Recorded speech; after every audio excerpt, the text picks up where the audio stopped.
Slime 300 Season 1 complete recap. We shall now get into it. Aizawa Azusa, overworked to death at 27, is reincarnated by a goddess as an immortal witch. Determined to live peacefully, she farms and hunts slimes daily for 300 years, becoming the Witch of the Highlands and the strongest adventurer in the whole world. Discovering her immense strength, she draws challengers, including Laika, a dragon she defeats. Laika, now in human form, asks to become her pupil. Azusa agrees, teaching her that small daily efforts can achieve great results. Azusa is watched by Shalsha, a girl seeking revenge.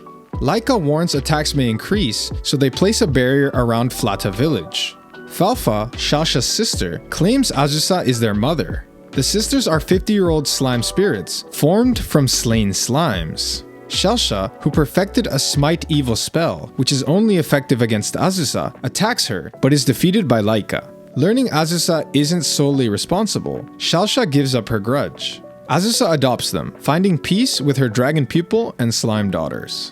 Halkara, an elf, seeks Azusa's help after fleeing from Beelzebub, whom she accidentally poisoned with her energy drink, Nutri-Spirit. Azusa takes her in as a student and puts a barrier around her house. After mishaps with a mushroom aphrodisiac and a disguised Beelzebub, Azusa duels the demon, who faints from Azusa's barrier. Beelzebub clarifies she wasn't poisoned and just wants more Nutri-Spirit. Halkara moves her factory to Flata, Beelzebub plans friendly visits, and Azusa adjusts to her growing household, until Laika announces her departure. Laika announces it's just a temporary leave for her sister Layla's wedding, inviting everyone to Mount Roko, home of the Red Dragons. The wedding is interrupted by jealous blue dragons, led by Flatorte, who threatens to freeze the mountain. When Azusa's daughters are endangered, she defeats the blue dragons and forces Flatorte to sign a peace treaty. Afterward, Laika asks if she can treat Azusa as a sister, completing Azusa's growing family dynamic. Halkara's new factory is haunted, preventing her from hiring workers. Azusa, scared of ghosts, summons Beelzebub, who forces the ghost to appear. Rosalie, a girl who died centuries ago after being sold into a cruel marriage. Trapped in her former home, she possesses Halkara to escape. However, she gets stuck, endangering Halkara. After failed exorcism attempts, they dunk Halkara in freezing water, causing Rosalie to jump out of her body. Rosalie then earns the villagers' trust by using her magic to help everyone, allowing hiring to begin. Beelzebub announces Azusa will receive the Demon Medal of Honor for ending the conflict between the dragon clans, requiring a trip to the demon realm. Rosalie worries about her outfit, as ghosts are stuck in what they died in, so Azusa creates a spell to change her dress. They travel on Fatla, a giant flying whale demon, staying at her sister Vanya's hotel. In the demon capital city of Vanzeld, they meet Demon King Pekora, a little girl. Halkara offends her, then accidentally headbutts her, leading to her arrest and death sentence. Azusa plans to wake Pekora with a foul potion, but must first fight her subjects. Pekora wakes, accuses Azusa of poisoning her, and challenges her to a duel. After Azusa destroys her sword, Pekora spares Halkara and declares Azusa her big sister. At the medal ceremony, Pekora manipulates Azusa into becoming Flatorte's master. Using a loophole, Azusa frees her, but Flatorte chooses to stay, calling Azusa Mama and rivaling Laika. Laika and Flatorte constantly bicker, which Falfa and Shalsha blame on hunger.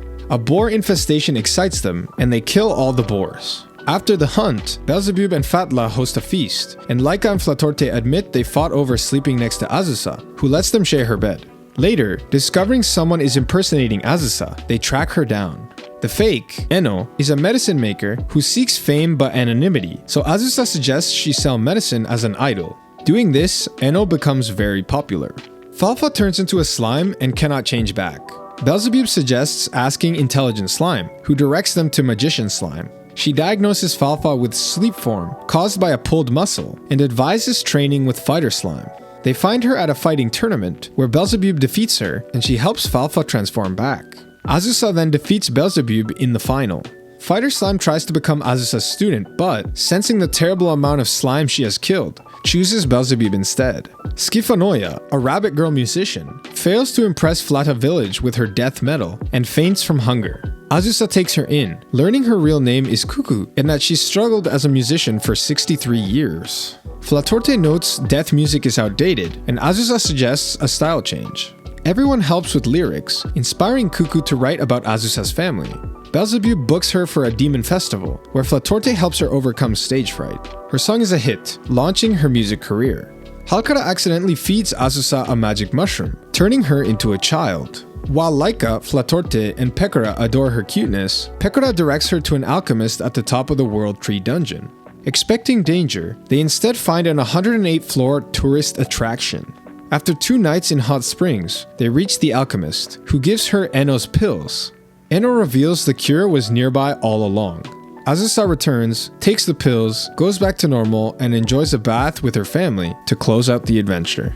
Flata prepares for its dance festival, and Azusa, inspired by her friends, decides to run a cafe, the Witch's House, on the eve of the event. The group prepares menus, uniforms, and flyers.